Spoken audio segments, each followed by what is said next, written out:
Natalie Wood sits alone on the stairs of Stage 5 at Warner Brothers, crying. She's 16 years old, been acting since she was 4, done dozens of movies. But nothing like this. Nothing that requires her to be this real, this vulnerable, this honest. She's terrified, terrified she'll fail, terrified everyone will see through her, terrified she's not good enough for this role, for this movie, for James Dean. And then she hears footsteps, looks up, sees him standing there, the rebel, the method actor, the one everyone says is going to change everything. He doesn't say anything at first, just sits down on the stairs next to her, close enough that she can smell cigarette smoke and leather, far enough that she doesn't feel crowded. They sit in silence for maybe 30 seconds. Then Dean speaks. And what he tells her in the next 20 minutes doesn't just change how she acts in Rebel Without a Cause. It changes how she approaches her entire career, changes how she thinks about fear and authenticity and what it means to be real instead of perfect. 26 years later, on a November night in 1981, Natalie Wood will drown off the coast of Catalina Island. And in the days after her death, everyone who worked with her will tell the same story. About the time James Dean taught her that fear is power, that vulnerability is strength, that the only way to truly act is to stop pretending and start being. This is the story of a conversation that lasted 20 minutes and a lesson that lasted a lifetime. Hollywood, California, March 1955, a Tuesday morning, Warner Brothers Studio, Stage 5, the set for Rebel Without a Cause. The stage is massive, cold, industrial. Steel beams crisscross the ceiling like the bones of some mechanical beast. The floor is concrete, painted black in places, worn gray in others. Lighting rigs hang everywhere, hot tungsten bulbs that make the air shimmer. The set pieces are scattered around. The Griffith Observatory facade isn't finished yet, just wooden frames and painted canvas. The planetarium interior sits in pieces, waiting to be assembled. The famous mansion staircase where the climactic scene will happen is half-built, raw lumber and carefully painted details existing side by side. This is where movies get made, where illusion gets constructed piece by piece, where nothing is real but everything has to feel real. The crew is on break. Lunch. The stage is mostly empty. Just the ghost of the morning's work hanging in the air. The smell of sawdust and fresh paint. The echo of voices that were here an hour ago. The silence that comes when everyone leaves at once. Natalie Wood sits on those half-finished mansion stairs. She's 16 years old, but looks younger in this light. Dark hair, dark eyes. Beautiful in the way that Hollywood loves, the way that photographs well, the way that makes studio executives see dollar signs. She's been acting since she was 4 years old. Miracle on 34th Street made her a child star. Been working constantly ever since. Dozens of movies, dozens of roles, playing the cute kid, the innocent daughter, the sweet girl next door. She knows how to hit marks, how to find her light, how to deliver lines that sound natural even though they've been written and rehearsed and performed 20 times. She knows how to be perfect. That's the problem. This movie doesn't want perfect. Nicholas Ray, the director, keeps telling her to be real, to stop acting and start being, to find the truth in the character, to be vulnerable, to be messy, to be scared. And Natalie is scared. But she's scared of the wrong things, scared of failing, scared of being bad, scared of letting people down. Not scared in the way the character needs to be scared. Not scared in a way that's useful, just scared in a way that makes her freeze up, makes her try harder, makes her reach for perfect when perfect is killing the performance.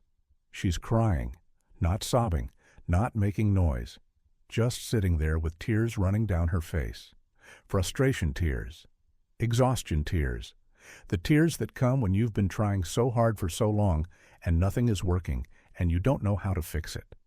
They shot a scene this morning, her character Judy confronting her father, needing his love, desperate for his approval, being rejected. It should have been simple. Natalie knows how to cry on cue, knows how to show emotion. But every take felt wrong. Too big, too performed, too much technique and not enough truth. Nicholas Ray kept calling cut, kept asking her to do it again. Different, smaller, more real. But the more he asked, the more Natalie tensed up. The more she tried to get it right, the more perfect she tried to be. Until finally Ray called lunch break, said they'd come back to it later, said it with kindness, but Natalie heard the disappointment underneath, heard the concern, the question of whether she's capable of what this movie needs. So she came here, to these stairs, to this empty stage, to cry where no one would see, except someone does see. James Dean walks onto stage 5. He's not scheduled to be here today. His scenes are tomorrow, but he likes to come early, likes to walk the sets, get familiar with the space, feel where his character exists before the cameras roll. He's 24 years old, already done East of Eden, already created a performance that made Hollywood notice, made them realize this kid from Indiana isn't just another pretty face. He's something else, something dangerous, something real. He's wearing jeans, white t-shirt, red windbreaker that will become iconic. Cigarette in his mouth, hair messy, moving with that loose-limbed grace that makes everything he does look effortless. But it's not effortless. It's work, hard work, method work. The kind that requires you to dig into parts of yourself most people keep buried. He sees Natalie before she sees him, sees her sitting on the stairs, sees the way her shoulders shake slightly, sees the tears she's trying to hide. He could walk away, pretend he didn't see, give her privacy. But he doesn't, because he recognizes what he's seeing, recognizes the signs of someone trying too hard to be good instead of brave enough to be real. Dean walks over, doesn't announce himself, just walks up the stairs, sits down next to her, close, not touching but close enough that she knows he's there. She looks up, wipes her eyes quickly, embarrassed, trying to compose herself, trying to look professional, trying to be perfect even now. "Sorry," she says, "I'll be fine. Just needed a minute." Dean takes a drag from his cigarette. Exhales slowly. Doesn't look at her. Looks straight ahead at the empty stage. "You're scared," he says. Not a question. A statement. Natalie bristles. "I'm not scared. I'm just frustrated. The scene this morning didn't work, and I don't know why." "You're scared," Dean repeats. Same flat tone, same certainty. Natalie wants to argue, wants to defend herself, but something in Dean's voice stops her, makes her realize he's not accusing. He's observing, stating a fact the way you'd state the weather. "Okay," she says quietly. "I'm scared." "Good." She looks at him, confused. "Good?" Fear is the only thing worth having. Everything else is bullshit. He takes another drag, still not looking at her, still looking at the empty stage like it holds answers. "You know what your problem is?" "What?" "You're trying to act, trying to be good, trying to get it right. That's not what this movie needs. It needs you to stop trying." Natalie feels defensive anger rising. She's been acting since she was 4. She knows how to act. She's good at it. Been making movies for 12 years. Been professional. Been praised. Been successful. And this guy who's only done one major movie is telling her she's doing it wrong. "I know how to act," she says, edge in her voice. Dean finally looks at her, those eyes that will become famous for their intensity, for seeing through bullshit, for cutting straight to truth. "Yeah, that's the problem. You know how to act. You know how to cry on cue. Hit your marks. Say your lines. Look pretty for the camera. You know how to do everything except be real. That's not fair. Fair doesn't matter. True matters. You want to know why the scene didn't work this morning?" She nods. Can't speak. Throat tight. "Because you were showing us a girl being rejected by her father. You weren't being a girl being rejected by her father. There's a difference. Big difference. You were performing the emotion, not feeling it. How do you know? Because I watched the rehearsal yesterday, saw you trying to get it right, saw you reaching for perfect. Perfect is poison. Perfect is death. Perfect is everything wrong with Hollywood, everything wrong with acting that's killing the truth. Natalie sits with that, feels it land, feels the truth of it even though it hurts. So what do I do? Dean stubs out his cigarette on the concrete stair. Tell me about your father. Natalie goes still. What? Your real father, not Judy's father in the script, your actual father. Tell me about him. I don't see what that has to do with anything. Tell me anyway. Natalie looks away. Uncomfortable. This is too personal, too real. This is the thing she doesn't talk about, the thing she keeps locked away, the thing that's just hers. Private, not for public consumption, not for movie performances. But Dean waits, patient, not pushing, just waiting, giving her space to decide. Finally she speaks. He drinks, a lot, and when he drinks, he gets mean. Tells me I'm not good enough, that everything I do is wrong, that I'm a disappointment. Her voice cracks. Real tears now, not performance tears. Real ones, the kind that hurt. When I was little, I used to try so hard to make him proud. Would show him my report cards, would tell him about my movies, would try to be perfect so he'd love me. And nothing worked. Nothing was ever enough. She's crying now. Really crying. Can't stop. All the years of trying. All the years of not being enough. All the years of perfect, never being good enough. Dean doesn't comfort her. Doesn't tell her it's okay. Just sits there. Lets her cry. Lets her feel it. When she finally stops. When the tears slow. When she can breathe again. He speaks. That's what Judy feels. Exactly that. Everything you just told me. That's the scene. That's the truth. Not some performed version of rejection. The actual experience of never being enough, no matter how hard you try. That's what Nick needs. That's what the camera needs. That's what will make this movie matter. Natalie looks at him. You want me to use my real life? I want you to stop separating them. Acting and life, they're not different things. Good acting is just life exposed, vulnerable, honest, real. Everything you just told me. That's better acting than anything you did this morning. Because it was true. You weren't trying to be good. You were just being. But that's private. That's mine. I don't want to share that with everyone.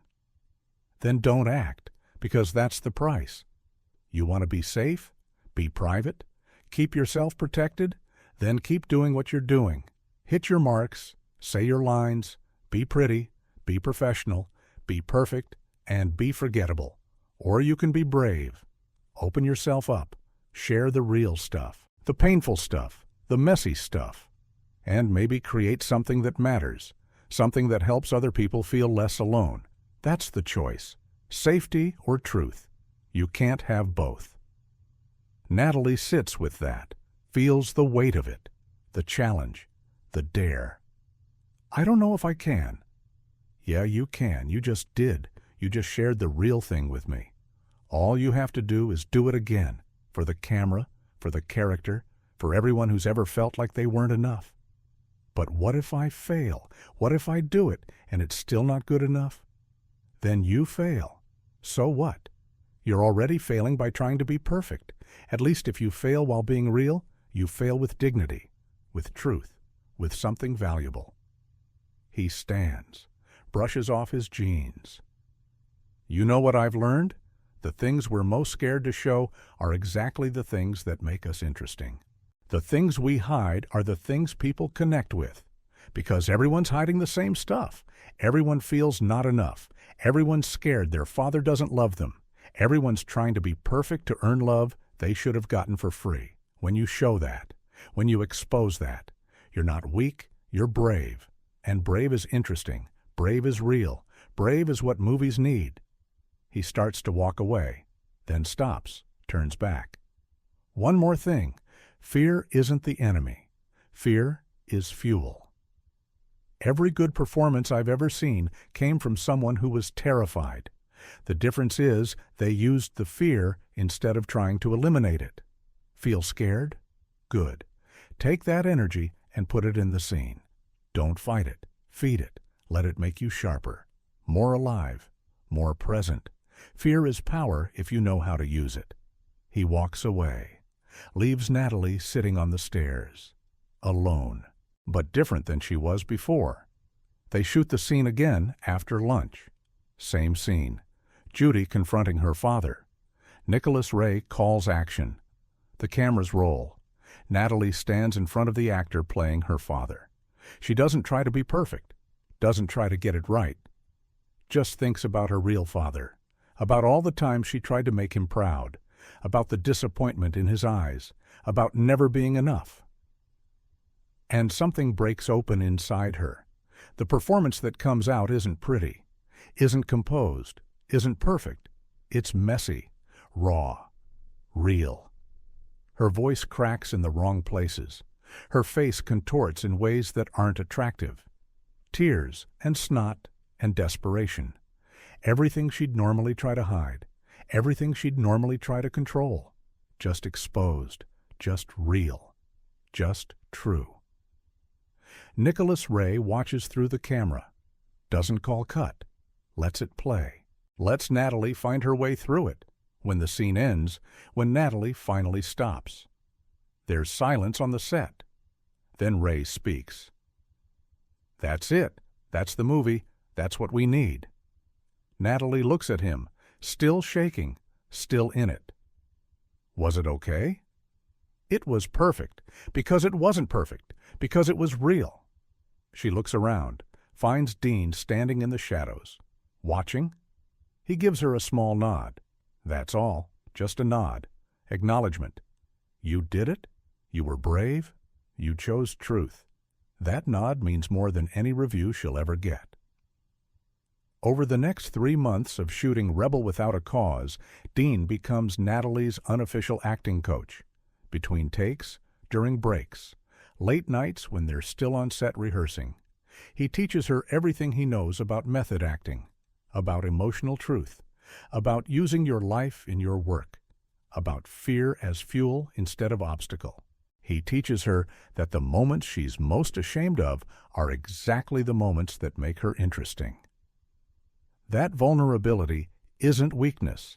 That opening yourself up is the bravest thing an actor can do.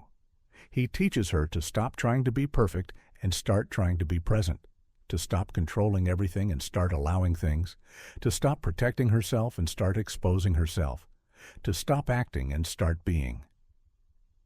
The lessons aren't always gentle. Dean pushes, hard, doesn't accept excuses, doesn't accept safe choices. Calls her out when she's performing instead of feeling. Makes her do scenes over and over until she stops hiding behind technique. But he's never cruel, never dismissive. Always comes from a place of wanting her to be better, wanting her to be brave, wanting her to fulfill the potential he sees in her, potential she doesn't see in herself yet. Potential that requires her to stop being the child star everyone thinks she is and become the serious actress she's capable of being. One night late in the shoot, they're filming the mansion scene, the emotional climax, where everything breaks. Dean and Natalie sit on the stairs, waiting for the next setup. You scared? Dean asks. Terrified. Good. Use it. Every time you feel that fear rising, don't push it down. Let it fuel you. Let it sharpen you. Let it make you more present. Fear is your friend now. I don't know if I'll ever not be scared. You won't. If you're doing it right, you'll always be scared, because you'll always be pushing yourself to go deeper, to expose more, to risk more. The day you stop being scared is the day you stop growing, the day you start playing it safe, the day you become forgettable. Stay scared. Stay brave. That's the work. Natalie nods. takes that in, stores it away. This lesson she'll carry for the next 26 years. September 30th, 1955, 5 months after that conversation on the stairs. James Dean dies on Highway 466, Porsche versus Ford, impact at high speed, dead at 24. Gone before Rebel Without a Cause even releases. Gone before anyone realizes how good he was, how much he changed acting, how much he mattered. Natalie hears the news on set of another movie, locks herself in her trailer, cries for hours. Not just grief for a friend, grief for a teacher, for a mentor, for the person who taught her how to be brave, how to use fear, how to be real. She goes to his funeral, sits in the back, doesn't speak to anyone, just sits there thinking about everything he taught her, everything she still needs to learn, everything she'll never get to ask him now. Rebel Without a Cause releases in October 1955. 1 month after Dean's death, the movie becomes a phenomenon, not just because of Dean's iconic performance, but because of the entire cast, because of Natalie Wood showing a depth and vulnerability no one expected from a 16-year-old, because she took everything Dean taught her and put it on screen, because she was brave enough to be real. The reviews single her out, talk about her transformation from child star to serious actress, talk about the raw emotion, the authentic performance, the fearless vulnerability. She's nominated for an Oscar at 17, doesn't win, but doesn't matter. The nomination proves she's not just a child star. She's a real actress, someone who can access deep truth, someone who isn't afraid to expose herself, someone who learned that fear is power and vulnerability is strength. Over the next 26 years, Natalie Wood builds a career on the foundation Dean gave her. Splendor in the Grass, West Side Story, Love with the Proper Stranger, performances that showcase vulnerability, emotional truth, the willingness to be messy and real instead of perfect. She becomes one of the most respected actresses of her generation, not because she's perfect, because she's brave, because she learned that the things we're scared to show are exactly the things that make us interesting. She gives interviews over the years, talks about Dean, about what he taught her, about that conversation on the stairs, about fear as fuel, about vulnerability as strength, about the price of being real. He taught me that acting isn't about being perfect, she says in a 1975 interview. It's about being true. He taught me that the moments I was most ashamed of were exactly the moments I needed to access for my work. He taught me that fear isn't the enemy. Fear is proof you're alive, proof you're taking risks, proof you care enough to be scared. What was the most important thing he taught you? The interviewer asks. Natalie doesn't hesitate. That the only way to truly act is to stop pretending and start being, to stop protecting yourself and start exposing yourself, to stop trying to be perfect and start trying to be present. He taught me that in 20 minutes on a set of stairs, and I've spent 20 years trying to live up to it. November 29th, 1981, Catalina Island, California. Natalie Wood is on a yacht with her husband Robert Wagner and actor Christopher Walken. They're celebrating the wrap of her latest film. Brainstorm, drinking, relaxing, being adults with complicated lives. Late that night, Natalie goes to bed. Sometime after midnight, she's found in the water, drowning, dead at 43. The exact circumstances are never fully explained. Accident? Possibly. Foul play? Possibly. No one knows for sure.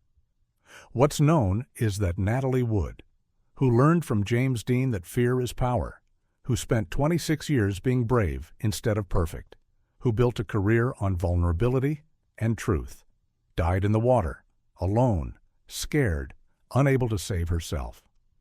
The irony isn't lost on anyone.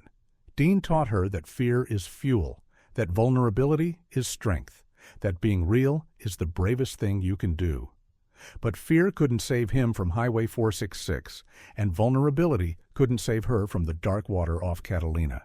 The lessons were true, but they weren't magic. They couldn't protect either of them from the random violence of the world, from the accidents that take people before their time, from the deaths that don't care about bravery or truth or how well you learn to access your fear. At Natalie's funeral, they show clips from her movies. Rebel Without a Cause, her first truly brave performance. The first time she stopped trying to be perfect and started trying to be real. The first time she used her fear instead of fighting it. The performance that changed everything, that launched her career as a serious actress. That proved she was more than just a pretty child star. The performance Dean taught her to give. When they show that scene, the father rejection scene, the one that didn't work until she stopped trying and started being. You can see it, the exact moment she accesses the real pain, the real fear, the real truth, the exact moment she becomes brave instead of perfect, the exact moment she does what Dean taught her. It's brilliant, raw, honest, real, and it's 26 years old, frozen in time, preserved forever. Evidence that she learned the lesson, that she was brave, that she chose truth over safety, that she did the work. Two people connected by a conversation that lasted 20 minutes and a philosophy that lasted their entire careers. Dean dying at 24, never seeing how his teaching changed Natalie's life, how his wisdom lived through her work, how his demand for truth and vulnerability and realness shaped a generation of actors who learned from her the way she learned from him. Natalie dying at 43, never old enough to become the elder statesman, never old enough to teach the next generation directly, just old enough to leave behind a body of work that shows what it means to be brave, to use fear, to choose vulnerability, to be real instead of perfect. There's a photograph that exists from the Rebel Without a Cause set. Dean and Natalie sitting on those mansion stairs. Between takes, Dean is talking, gesturing with a cigarette. Natalie is listening, completely focused, completely present. You can see it in her face. The hunger to learn, the desire to be better, the willingness to be taught. The photograph is black and white, grainy, imperfect, just a candid moment captured between scenes. Nothing special, except it's everything. It's evidence of the moment, of the teaching, of the connection, of the truth passing from one person to another, of fear being reframed from enemy to fuel, of vulnerability being reframed from weakness to strength, of perfect being exposed as poison and real being celebrated as brave. That photograph hangs in the Warner Brothers archive. Barely anyone looks at it. Just another behind-the-scenes shot from a classic movie. Just two actors between takes. Nothing remarkable, except it's the most remarkable thing. Because it's proof of the conversation, proof of the teaching, proof of the moment when everything changed for Natalie Wood, when she learned that fear is power, that vulnerability is strength, that the only way to truly act is to stop pretending and start being. The question isn't whether Dean's teaching saved Natalie from drowning. It didn't, couldn't. That's not what teaching does. Teaching doesn't protect you from the world, doesn't make you immortal, doesn't prevent accidents or tragedies or early deaths. The question is whether it mattered, whether those 20 minutes on the stairs changed anything, whether Dean's demand for truth and vulnerability and bravery made Natalie's life better, made her work better, made her more than she would have been without it. The answer is yes. Unquestionably, yes. Because for 26 years after that conversation, Natalie Wood created performances of depth and truth and vulnerability. Performances that helped millions of people feel less alone. Performances that showed what's possible when you stop trying to be perfect and start trying to be real. Performances that proved fear is fuel, and vulnerability is strength, and brave is better than safe. Dean died before he could see any of it, before he could know that his teaching worked, before he could know that the scared 16-year-old on the stairs became one of the greatest actresses of her generation, before he could know that his 20 minutes mattered. But they did matter. They mattered for 26 years. They mattered for every performance Natalie gave. They mattered for every actor who learned from watching her be brave.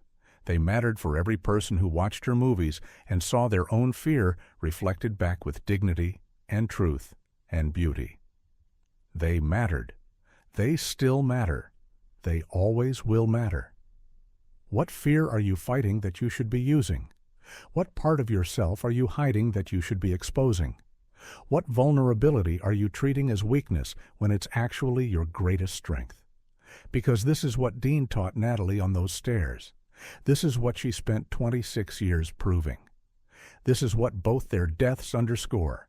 Life is short, too short to play it safe, too short to hide, too short to try to be perfect. Perfect is boring, perfect is forgettable, perfect is death by 1,000 compromises. Real is interesting, real is memorable, real is alive. Dean and Natalie both died too young. Both died before they should have. Both died with more to give, more to teach, more to create. But while they were here, while they had time, they chose brave over safe, chose truth over comfort, chose real over perfect. And that choice mattered, not because it saved them, but because it let them live fully while they were alive. Let them create things that mattered. Let them connect with truth. Let them be more than just another actor reading lines. Let them be artists exposing their souls. Let them be teachers showing others what's possible. Let them be brave. And brave is the only thing worth being, because safe might protect you from fear, but it won't protect you from drowning, won't protect you from Highway 466, won't protect you from death. The only thing that can't be taken away is the truth you shared while you were alive, the vulnerability you showed, the bravery you demonstrated, the fear you transformed into fuel, the perfect you refused to be, the real you chose to expose. That's what lasts. That's what matters. That's what Dean taught Natalie on a set of stairs in 1955. That's what Natalie proved for 26 years. That's what both their lives teach us now. Be scared. Use it. Be vulnerable. Show it. Be real. Always. Because 20 minutes of truth is worth more than a lifetime of perfect. And brave is the only thing worth being, even if it doesn't save you, especially if it doesn't save you, because at least you lived, really lived, before you died.